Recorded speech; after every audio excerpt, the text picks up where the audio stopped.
Hello दोस्तों, आपको सच्ची हॉरर स्टोरी सुनना पसंद है तो हमारे चैनल को अभी सब्सक्राइब करें। धन्यवाद। चलिए शुरू करते हैं आज की स्टोरी।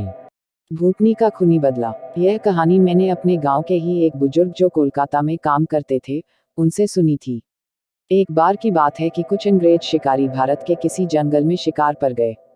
उस जंगल के बाहर एक डाक बंगला था, पर उसमें पहले से ही कोई बड़ा अंग्रेज अधिकारी ठहरा हुआ था, तो इन अंग्रेज शिकारियों को जंगल के बीच बने एक पुराने डाक बंगले में रुकना पड़ा। इस डाक बंगले का रखवाला अपने परिवार के साथ रहता था और डाक बंगले में रुकने वाले लोगों की सेवा करता था। इस रखवाले के परिवार में उसकी बीवी तथा लगभग 14-15 साल की उसकी एकमात्र लड़की थी। एक शाम जब अंग्रेज शिकारी शिकार करके वापस डाक बंगले पर आए तो नहा धोकर पीने बैठ गए। पीने के बाद उन्हें इतनी चढ़ गई कि वे लोग पूरी तरह से बहक गए और उस रखवाले को गोली मारने के बाद उसकी बीवी तथा बच्ची को नोच डाले। इन पापियों को नशे में कुछ भी पता नहीं चला और नोचने के बाद उन दोनों को भी गोलियों से भून डाले और तीनों की लाश को डाक बंगले के पीछे दफना दिए। यह बात आई गई रह गई। अंग्रेजों ने फिर कुछ दिन के बाद वहां कैलाश नामक एक नया सेवक रख दिया। किसी को कुछ भी पता नहीं चला कि इस पुराने डाक बंगले का पुराना सेवक और उसका परिवार कहाँ चला गया। एक बार की बात है कि नया सेवक कैलाश रात को गेट बंद करके सोया हुआ था। तभी अचानक उसकी नींद खुल गई, क्योंकि उसे लगा कि दरवाजे पर कोई रो रहा है। उसने एक हाथ में लाठी उठाया और दूसरे में चिराग और दरवाजे पर आकर हाथ लगाया, कौन है? इतनी रात गए कौन दरवाजे पर रो रहा है? उसने देखा कि एक किशोरी दरवाजे पर बैठी रो रही है। कैलाश उस किशोरी के पास गया और उसके सिर पर हाथ रखते हुए कहा कि बेटी रो मत, अंदर चल। फिर उस किशोरी के अंदर आने पर कैलाश ने उसे पीने के लिए पानी आगे बढ़ाते हुए पूछा कि बेटी तुम कौन हो और इतनी रात को अकेले इस जंगल में क्यों भटक रही हो? कैलाश की इतनी बातें सुनते ही वह किशोरी और तेज फफक पड़ी। कुछ समय तक तेज तेज रोने के बाद वह थोड़ा शांत हुई और कैलाश को बताई कि वह इस डाक बंगले के पहले सेवक की पुत्री है।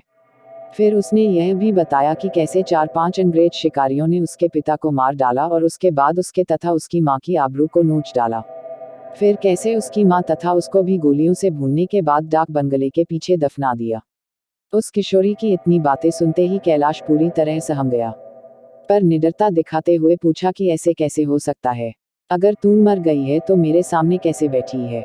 कैलाश की यह बात सुनते ही वह लड़की अचानक गायब हो गई, और कैलाश कुछ समझ पाए इससे पहले ही वह उस कमरे की दीवार पर उल्टी टहलती नजर आई। कैलाश यह नजारा देखकर पूरी तरह से सहम गया। फिर अचानक वह लड़की आकर कैलाश के सामने बैठते हुए बोली कि काका, आप डरिए मत, मैं आपका कुछ भी बुरा नहीं करूंगी। धीरे धीरे कैलाश का डर जाता रहा और उसने अपने मस्तक पर आई पसीने की बूंदों को गमछे से पोंछ लिया। फिर उसी रात को उस लड़की ने वह जगह दिखाई जहां उन तीनों को दफनाया गया था। कैलाश ने कुदाल से खोदकर उन तीनों के अस्थिपंजर को निकाला। फिर कैलाश ने उस किशोरी से वादा किया कि वह उन अंग्रेज शिकारियों के खिलाफ कोर्ट जाएगा और किशोरी को इंसाफ दिलवाकर रहेगा। कैलाश की बातें सुनकर वह किशोरी रोते हुए बोली कि काका, आपको कुछ नहीं करना है, बदला तो मैं लूंगी, बस आप मेरी थोड़ी सी मदद कर दें। फिर क्या? उस किशोरी के बताए अनुसार कैलाश ने बीमारी का बहाना बनाकर उस डाक बंगले की नौकरी छोड़ दी, तथा उस किशोरी को किए वादे के अनुसार उस किशोरी के माता पिता की अस्थियों को जला दिया, तथा उन दोनों के नाम पर पूजा पाठ भी करवाया। उन दोनों की मुक्ति हो गई, पर लड़की के कहे अनुसार कैलाश ने न लड़की के अस्थिपंजर को जलाया और न ही उसके क्रियाकर्म के लिए कोई अनुष्ठान पूजा पाठ ही किया, क्योंकि किशोरी ने कहा था कि अगर उसके लिए भी पूजा पाठ हो गई तो वह इस भूत योनि से मुक्त हो जाएगी और फिर उन दरिंदों से बदला नहीं ले पाएगी।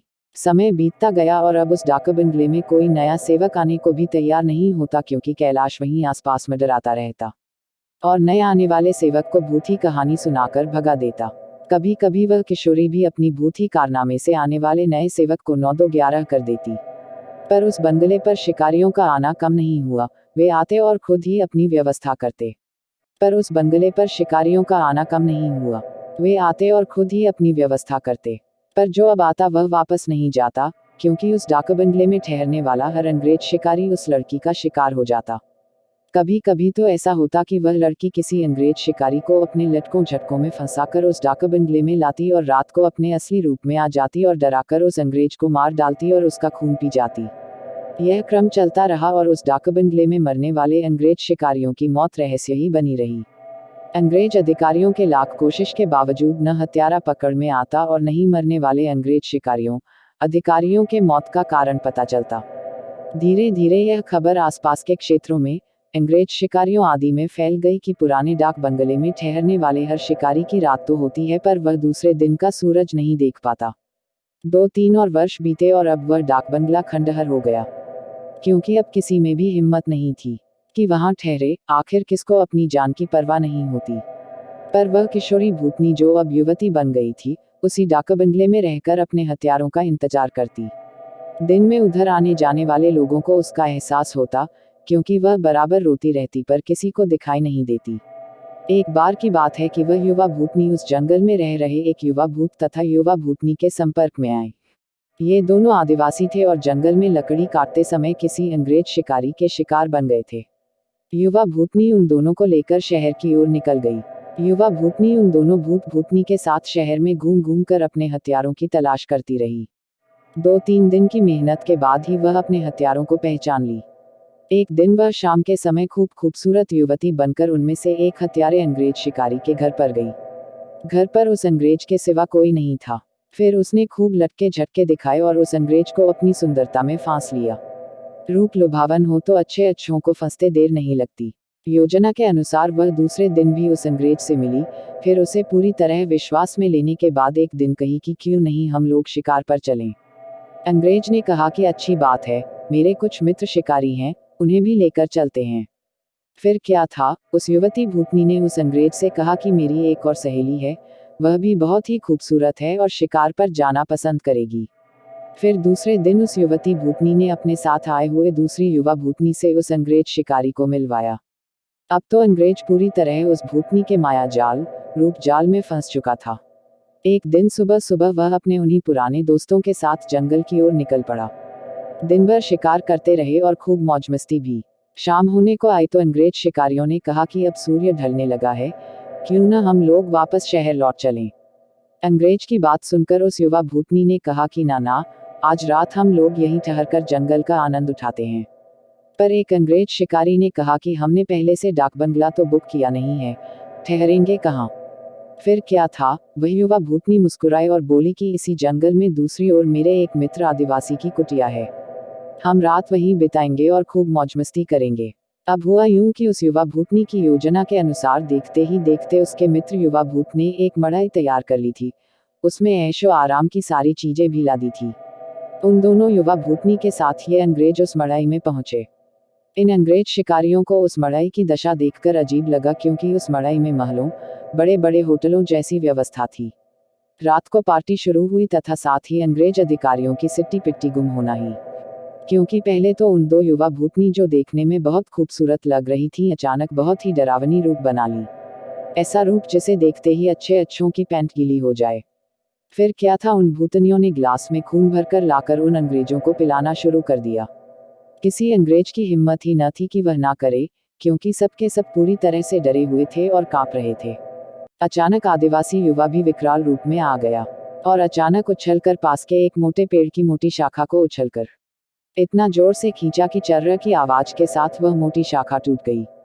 उसके बाद वह विकराल भूत उन अंग्रेज शिकारियों में से एक को पकड़कर पैर के नीचे दबाकर देखते ही देखते चीर दिया और उसके खून को पीने लगा।